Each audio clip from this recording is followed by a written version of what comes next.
Vamos a la actualidad.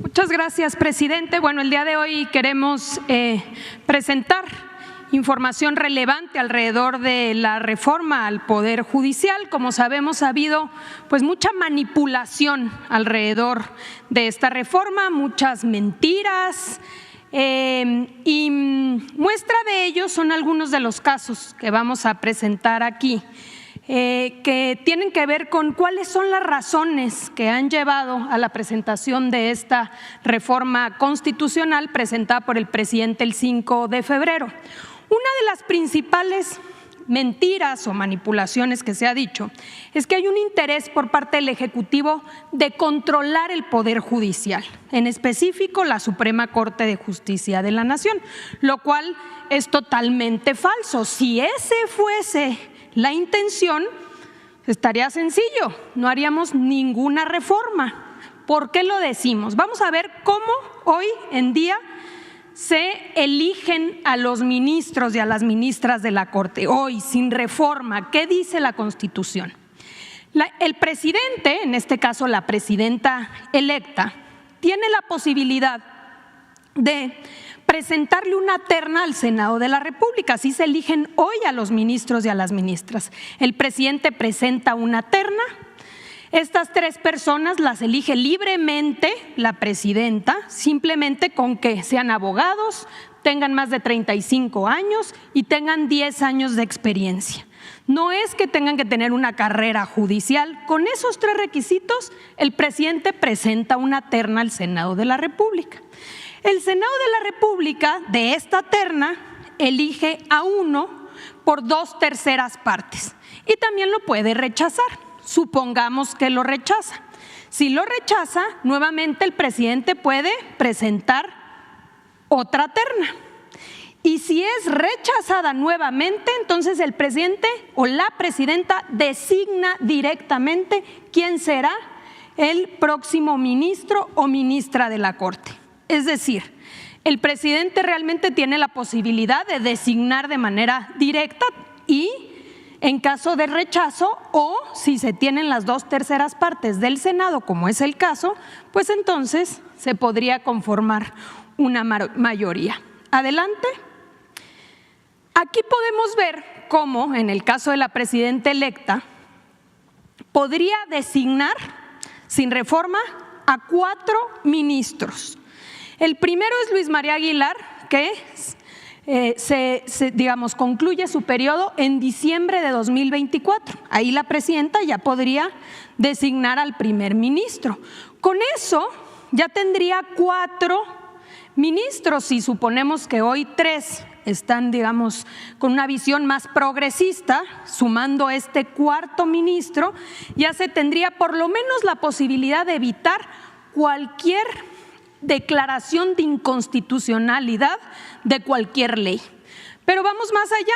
En febrero del 26 sale Jorge Mario Pardo Rebolledo, se podría designar a otro ministro. Alfredo Gutiérrez Ortiz Mena sale en noviembre del 27 y Alberto Pérez Dayán sale en noviembre del 27. Esto quiere decir que a mitad del siguiente sexenio, la presidenta tendría ya o podría tener la mayoría de los ministros de la Corte, 7 de 11. Si la intención fuese esa, pues simplemente no se haría ninguna reforma y se quedarían las cosas como están.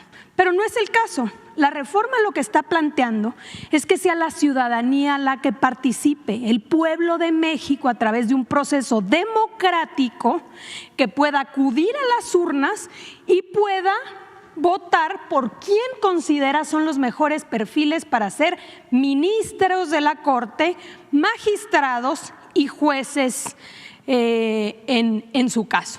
Adelante. Por el otro lado, sabemos muy bien que la problemática no se concentra solamente en la Suprema Corte. La problemática y los vicios que hemos constatado en el Poder Judicial permean todo el sistema.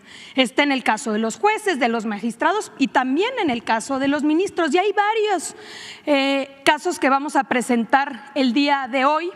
Aquí ponemos tres.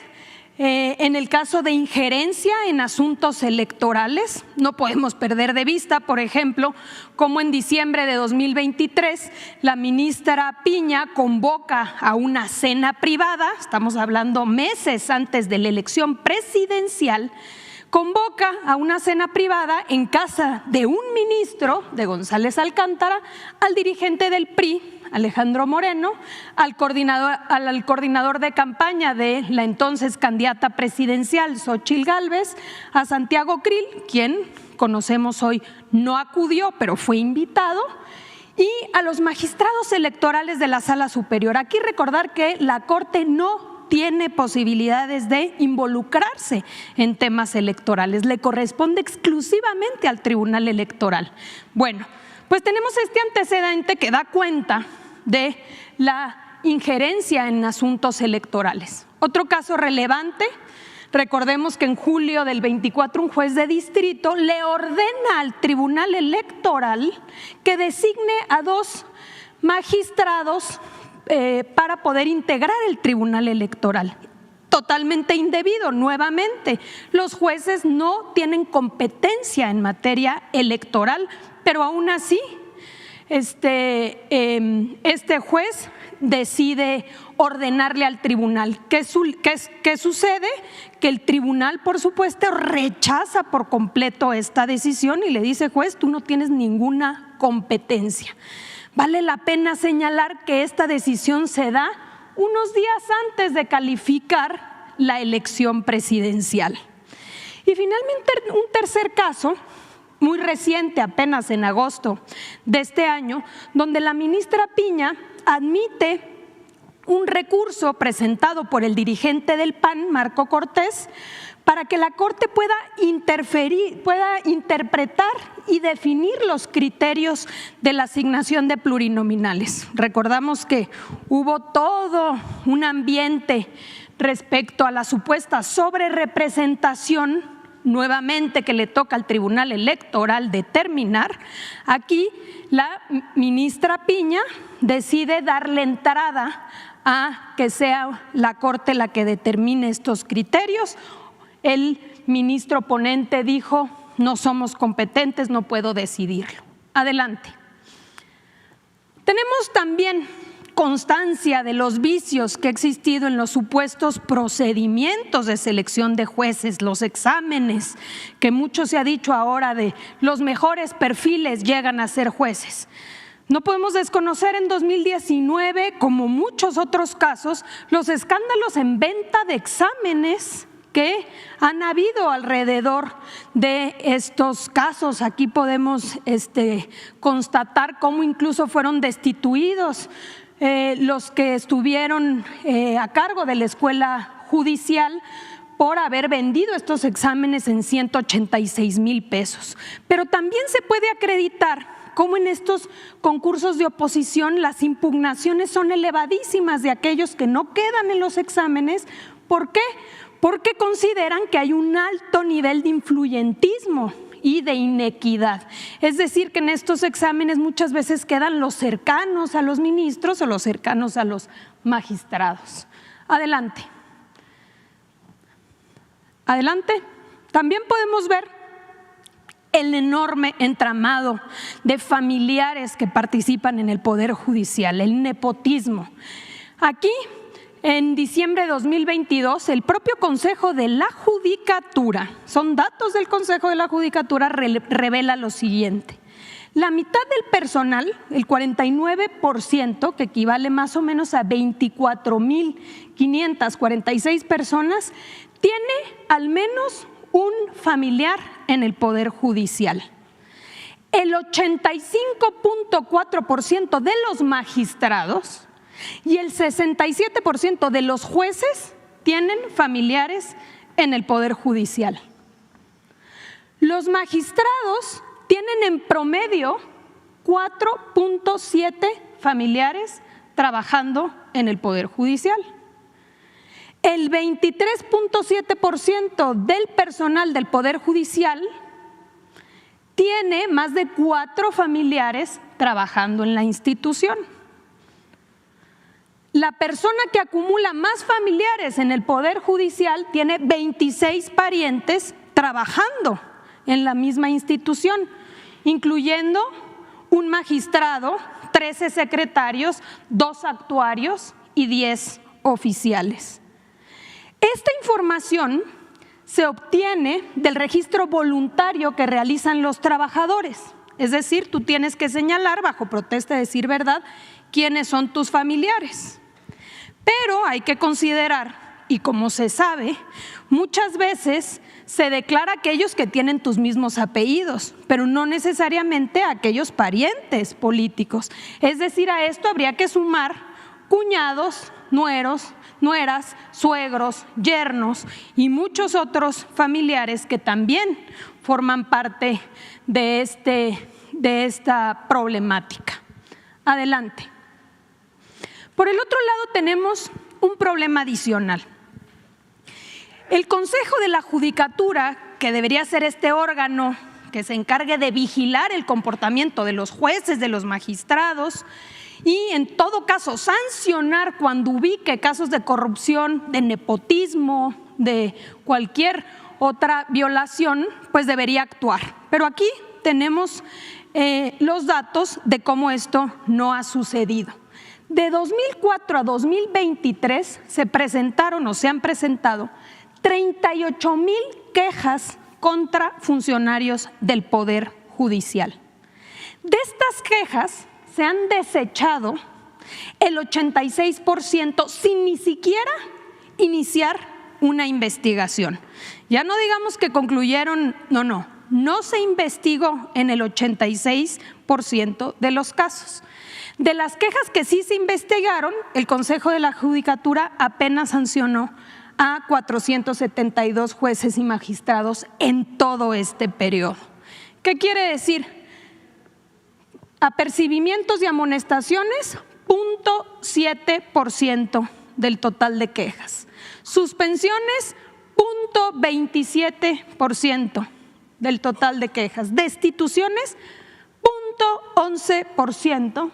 Inhabilitaciones, 0.06% del total de quejas y sanciones económicas, 0.04%.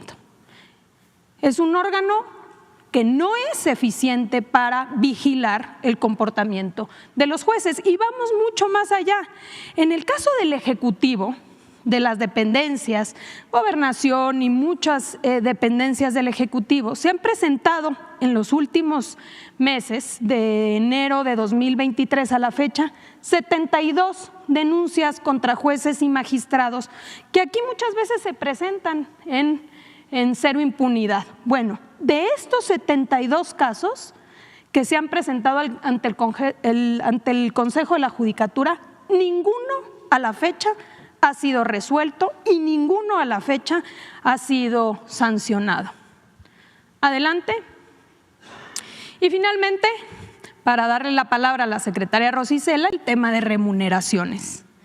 La Constitución, en el artículo 127, fracción segunda, establece con claridad, y a la letra lo leemos: ningún servidor público podrá recibir remuneraciones por el desempeño de su función, empleo, cargo o comisión mayor a la establecida por el presidente de la República en el presupuesto correspondiente. Así de literal lo establece la Constitución. ¿Qué ha venido sucediendo? Que los criterios de la Corte han sido de resistencia a cumplir con este precepto constitucional, diciendo a nosotros no nos aplica. ¿Por qué? Primero dicen, porque los ministros designados antes de 2009, que fue la reforma, ya tenían un derecho adquirido. Entonces, como viene la reforma, pues los ministros que estaban antes, esos no les puedes reducir el sueldo. Pero después dicen, pero es que tampoco a los ministros que entraron después de 2009, porque sería discriminatorio, no puede haber diferencias salariales. Entonces, a los anteriores no, pero a los nuevos tampoco. Y luego un argumento más, dicen, es que es demasiado ambiguo. ¿Qué se entiende por remuneración del presidente? ¿Qué integra la remuneración del presidente? Está muy claro que integra la remuneración del presidente. Aquí lo podemos ver en el caso del salario y las prestaciones del presidente, que ascienden con ambas a 161,538 pesos, y en el caso de los ministros a 460,783 pesos, sin contar muchos otros conceptos que se han venido sumando, como alimentos, camionetas, gasolina, telefonía, entre muchos otros privilegios que, como hemos dicho, suman más de 700,000 pesos mensuales, violando así flagrantemente la Constitución, cuando se supone debería ser este órgano que vigilara el cumplimiento de la Constitución. Ahora vamos a escuchar a la secretaria Rosa Isela todos los casos que dan cuenta del por qué la necesidad de esta reforma.